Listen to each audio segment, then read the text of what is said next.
تمام کلاسوں کی تعلیمی ویڈیو حاصل کرنے کے لیے ہمارے چینل کو سبسکرائب کر دیں اور ساتھ بیل کے آئیکن کو پریس کر دیں تاکہ ہمارے آنے والی ہر نئی ویڈیو کا نوٹیفیکیشن آپ کو مل سکے۔ اعوذ باللہ من الشیطان الرجیم، بسم اللہ الرحمن الرحیم۔ پیارے اسٹوڈنٹس، بہن بھائیو، السلام علیکم۔ ہمارے سامنے نیکسٹ سوال ہے پولیٹیکل سائنس 4th ایئر، اس کا برطانیہ کا چیپٹر ہے برطانوی آئین، برطانیہ میں دارالعوام کی ساخت اور فرائض، دارالعوام کی تشکیل اور اختیارات کا جائزہ لیجئے۔ تو چلیے ویڈیو کو شروع کرتے ہیں۔ دارالعوام، ہاؤس آف کامن، ایک ہاؤس آف لارڈ ہے، ہاؤس آف کامن۔ والپول کے مطابق یہ کیا کہتے ہیں؟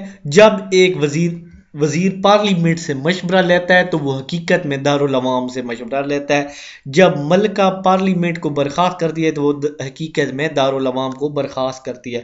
والپول کے الفاظ کے مطابق، والپول کیا کہتے ہیں ان کے الفاظ کے مطابق؟ والپول کے الفاظ کے مطابق برطانیہ میں اصل پارلیمنٹ دارالعوام ہی ہے، اور دارالعوام اپنے اختیارات و فرائض کے حوالے سے دارالامراء سے فوقیت کا حامل ایوان ہے۔ برطانیہ میں تمام جو ہیں اہم امور دارالعوام میں طے کیے جاتے ہیں، اور ملک کا کاروبار صرف اور صرف دارالعوام کی مرضی سے چلایا جاتا ہے۔ دارالعوام برطانیہ کا ایوان زیریں ہونے کے باوجود مؤثر ترین ایوان ہے۔ دارالعوام کی تنظیم تشکیل، دارالعوام برطانیہ کا منتخب شدہ اراکین کا ایوان ہے، جس کے تمام اراکین عام انتخابات میں براہ راست منتخب ہوتے ہیں۔ اس کے اراکین کی تعداد اس وقت 659 ہے، جو بالغ رائے دہی کے اصول سے یک رکنی حلقے کی بنیاد پر پورے ملک میں منتخب ہوتے ہیں۔ برطانیہ میں رائے دہندگان کے لیے شرائط، برطانیہ میں رائے دہندگان کے لیے مندرجہ ذیل شرائط ہیں۔ ہر وہ فرد جو 21 سال کا ہو ووٹ دے سکتا ہے، عدالت سے سزا یافتہ یا مجرم ووٹ دینے کا اہل نہ ہوگا، پاگل اور مجنون اشخاص بھی ووٹ دینے کے اہل نہیں ہیں۔ انگلستان کے چرچ کے پادریوں کے علاوہ سکاٹ لینڈ، آئرلینڈ اور رومن کیتھولک چرچ کے پادری بھی ووٹ دینے کے اہل نہیں ہیں۔ دارالامراء کے اراکین بھی ووٹ دینے کے اہل نہیں ہیں۔ ایسے افراد جن کا دیوالیہ ہو چکا وہ بھی ووٹ دینے کے اہل نہیں ہیں، یعنی جو بار بار حکومت میں اٹھ کے بار بار ہار چکے ہیں، وہ تمام افراد ووٹ دینے کے اہل ہیں جو انتخابات میں ذاتی طور پر امیدوار کی حیثیت سے حصہ لینے کے بھی اہل ہوتے ہیں۔ امیدوار کے لیے شرائط، یعنی ایسے بندے جو عقل والے ہوتے ہیں اور وہ خود بھی اٹھنے کے قابل ہوتے ہیں۔ امیدوار کے لیے شرائط: برطانیہ کا شہری ہو، کسی عدالت سے سزا یافتہ یا مجرم نہ ہو، دیوالیہ نہ ہو، 21 سال سے کم عمر نہ ہو، برطانیہ کے مسلمہ چرچ یا کلیساؤں کا پادری نہ ہو، اس کے علاوہ سکاٹ لینڈ، آئرلینڈ اور رومن کیتھولک چرچ کا بھی پادری نہ ہو، دارالامراء کا رکن بھی نہ ہو، یعنی دارالامراء کا رکن بھی نہ ہو۔ اس کے بعد یہ ساری شرائط ہیں کہ کسی اعلیٰ عدالت کا جج نہ ہو، کسی باقاعدہ منفعت بخش سرکاری عہدے پر فائز نہ ہو، یعنی جو سرکاری عہدے ہیں ان پہ بھی فائز نہ ہو۔ دارالعوام کی میعاد، دارالعوام 5 سال کے لیے منتخب کیا جاتا ہے، ہر 5 سال بعد نئے انتخابات کا انعقاد ہوتا ہے اور نئی پارلیمنٹ تشکیل دی جاتی ہے۔ عام انتخابات کا انعقاد ایک رکنی حلقہ کے تحت کیا جاتا ہے۔ دارالعوام کی تشکیل کے بعد سب سے پہلے ایوان کے اجلاس کی صدارت کے لیے سپیکر کا انتخاب کیا جاتا ہے۔ سپیکر کا انتخاب وزیر اعظم اپنی کابینہ سے مشورے کے بعد کرتا ہے، جس کے آخری منظوری ملکہ نے دینا ہوتی ہے۔ سپیکر اور دارالعوام میں غیر سیاسی شخصیت کا حامل ہوتا ہے، وہ اپنے انتخابات کے بعد جو ہے ایوان زیری میں بالکل غیر جانبدار حیثیت اختیار کر لیتا ہے۔ اس کی غیر جانبداری عام انتخابات میں کھڑا نہیں ہوتا، وہ بلا مقابلہ ہی دوبارہ منتخب ہو جاتا ہے۔ سپیکر ایوان زیری یعنی دارالعوام کی تمام رہنمائی کو کنٹرول کرتا ہے، وہی مالیاتی بل کی نشاندہی کرنے کا ذمہ دار ہوتا ہے۔ سپیکر کو دارالعوام کورم جو کہ 40 ممبران پر مشتمل ہوتا ہے پورا نہ ہونے پر اجلاس ملتوی کرنے کا مکمل اختیار حاصل ہوتا ہے۔ دارالعوام کے اختیارات و فرائض، دارالعوام کے اختیارات و فرائض مندرجہ ذیل صورت میں بحث سے واضح کیے جاتے ہیں۔ قانون سازی کے اختیارات، یعنی دارالعوام کے اختیارات و فرائض میں کیا چیز شامل ہے اس کو ہم یوں بیان کرتے ہیں۔ قانون سازی کے اختیارات، اس میں پہلی ہیڈنگ قانون سازی کے اختیارات۔ برطانوی دارالعوام قانون سازی کی بے پناہ اختیارات رکھتا ہے۔ ہر قسم کی قانون سازی صرف اور صرف دارالعوام کی ہی ذمہ داری سمجھی جاتی ہے۔ دارالعوام کے بنائے ہوئے قوانین 1911 سے پہلے دارالامراء کے پاس آخری منظوری کے لیے جاتے ہیں، اور دارالامراء جو کہ برطانوی ایوان بالا ایوان زیری یعنی دارالعوام کے بنائے ہوئے قوانین کو رد کرنے کا اختیار رکھتا ہے، لیکن پارلیمنٹ کے 1911 کے قانون نے دارالامراء کے اختیارات کو ختم کر کے رکھ دیا ہے، جس سے دارالعوام بے پناہ اختیارات کا مالک بن گیا ہے۔ برطانیہ میں قانون سازی نیلس پالسبانی ان کے مطابق ہوتی ہے، اور جو کہ اس کے مطابق 20ویں صدی سے پہلے برطانیہ میں ٹرانسفرمیٹیو لیجسلیشن ہوتی ہے۔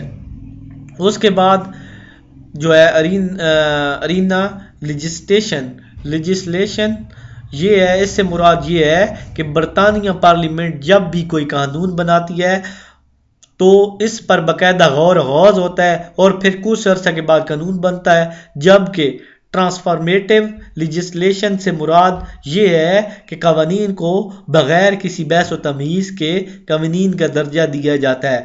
برطانوی دارالعوام تمام قسم کے قوانین بنانے اور انہیں اپنے کابینہ کے ذریعے لاگو کرنے کا ذمہ دار ہوتا ہے۔ مالیاتی اختیارات فائنینشیل پاور۔ برطانوی دارالعوام تمام مالیاتی اختیارات کا مالک ایوان ہے۔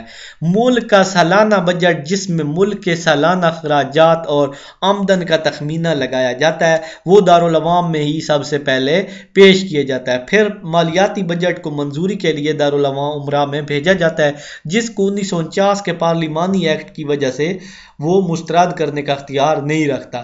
دارالامراء کسی بھی مالیاتی بل کو 1 مہینے سے زیادہ التوا میں نہیں رکھ سکتا۔ 1 مہینہ گزر جانے کے بعد کوئی بھی مالیاتی بل اپنی آخری منظوری کے لیے ملکہ کے سامنے پیش کیا جاتا ہے، جس کی منظوری رسمی ہوتی ہے۔ دارالعوام ملک کے اندر ہر قسم کے ٹیکس لاگو کرنے کا ذمہ دار ہوتا ہے۔ دارالعوام کی مرضی کے بغیر نہ تو کوئی ٹیکس عوام پر لگایا جا سکتا ہے، نہ کوئی ٹیکس عوام سے وصول کیے جا سکتے۔ تمام محکموں کے سالانہ اخراجات اور آمدن کا تخمینہ لگانا دارالعوام کی ذمہ داری ہوتا ہے۔ اس کے بعد اس کے مطابق دارالعوام تمام محکموں کو سالانہ فنڈ مہیا کرتا ہے تاکہ ملک کا کاروبار چلایا جا سکے۔ اس کے بعد انتظامی اختیارات آتے ہیں۔ برطانوی سیاسی نظام میں کابینہ اصل حکومت کی مالک ہوتی ہے، اور کابینہ کے تمام جو اراکین ہیں دارالعوام کے منتخب ہوتے ہیں۔ اس طرح کابینہ جو ملک کی اصل انتظامی ہوتی ہے وہ دارالعوام کا ایک اہم حصہ ہوتی ہے۔ ملک کے تمام انتظامی معاملات دارالعوام کی مرضی سے طے پاتے ہیں۔ دارالعوام جو کابینہ کا خالق ہوتا ہے وہ وزیر اعظم کا بھی چناؤ کرتا ہے، جس کی مرضی سے بھی کابینہ کے وزیر اعظم منتخب ہوتے ہیں۔ کابینہ اور اپنے تمام اعمال کے سلسلے میں دارالعوام کے سامنے جواب دہ ہوتی ہے۔ دارالعوام کابینہ کے غلط فیصلوں پر تنقید کرنے کا اختیار رکھتا ہے۔ اس کے بعد وزراء سے مختلف محکموں کے سوالات کرنا بھی دارالعوام کے اختیارات و فرائض میں شامل ہے، حتیٰ کہ دارالعوام کسی کابینہ کے وزیر کے خلاف اظہار ملامت نہیں پیش کر سکتا۔ اگر ایوان کی اکثریت اس کے حق میں رائے پیش کر دیں تو پوری کابینہ کو مستعفی ہونا پڑتا ہے۔ دارالعوام کا کوئی رکن اسپیکر سے اجازت لے کر کسی مسئلے پر تحریک التوا پیش کر سکتا ہے۔ اس کے بعد دارالعوام کے پاس سب سے اہم اختیار تحریک عدم اعتماد کا ہے۔ وہ کابینہ کو برخاست کرنے کے لیے کسی بھی وقت استعمال کر سکتا ہے، گویا اس سے پہلے وزیر اعظم ملک کو ایوان زیری ختم کرنے کا مشورہ دے سکتا ہے۔ شکایات کا ازالہ۔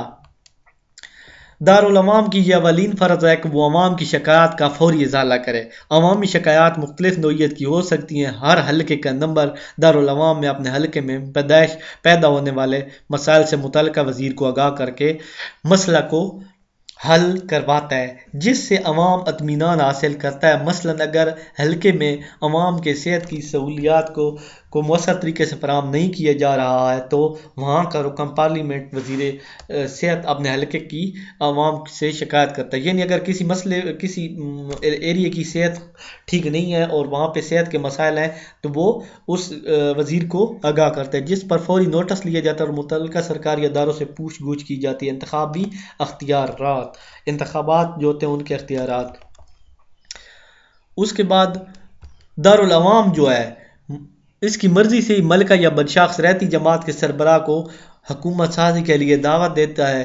اس کے علاوہ تمام کابینہ کے وزراء دارالعوام کے مشورے سے منتخب کیے جاتے ہیں۔ سپیکر اور ایوان زیریں کی تمام کمیٹیوں کے سربراہ بھی دارالعوام کی مرضی سے منتخب ہوتے ہیں۔ سیاسی تربیت: دارالعوام عام انتخابات کے دوران عوام کی سیاسی تربیت بھی کرتا ہے، یعنی بندے کی سیاسی تربیت۔ پرنٹ میڈیا، الیکٹرانک میڈیا کے ذریعے عوام تک ملکی اور غیر ملکی مسائل کی تشہیر کی جاتی ہے اور حکومت کی پالیسیوں پر نکتہ چینی کی جاتی ہے، یعنی جو اخبارات ہے ریڈیو، ان کے ذریعے حکومت کی پالیسیوں کے بارے میں، جس سے عوام میں سیاسی شعور بیدار ہوتا ہے اور وہ آئندہ انتخابات میں حکومت سازی میں بڑی سمجھداری سے کام لیتے اور ذمہ دار سیاسی جماعت کا انتخاب کرتے ہیں۔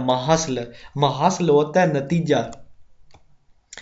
بغور مشاہدے سے پتہ چلتا ہے کہ برطانوی سیاسی نظام میں نظریاتی طور پر یہ تمام مذکورہ بالا اختیارات و فرائض ایوان زیریں اور دارالعوام سر انجام دیتا ہے، لیکن عملی طور پر کابینہ یہ تمام اختیارات دارالعوام کے نام پر کرتی ہے۔ دراصل برطانیہ میں جماعتی نظام اس قدر منضبط ہے، یعنی مضبوط ہے، کہ دارالعوام کو حکومت کی تمام پالیسیوں کی ہمیشہ حمایت کرنی پڑتی ہے، اور ورنہ کسی بھی دوسری شکل میں پورے ایوان کو کابینہ سمیت مستعفی ہونا پڑتا ہے۔ اگر یعنی کوئی نہ مانے تو وہ پھر مسئلہ بن جاتا ہے۔ اسی ویڈیو کے ساتھ میں اجازت چاہتا ہوں، اللہ حافظ، اور نیکسٹ ویڈیو کے ساتھ حاضر ہوں گا۔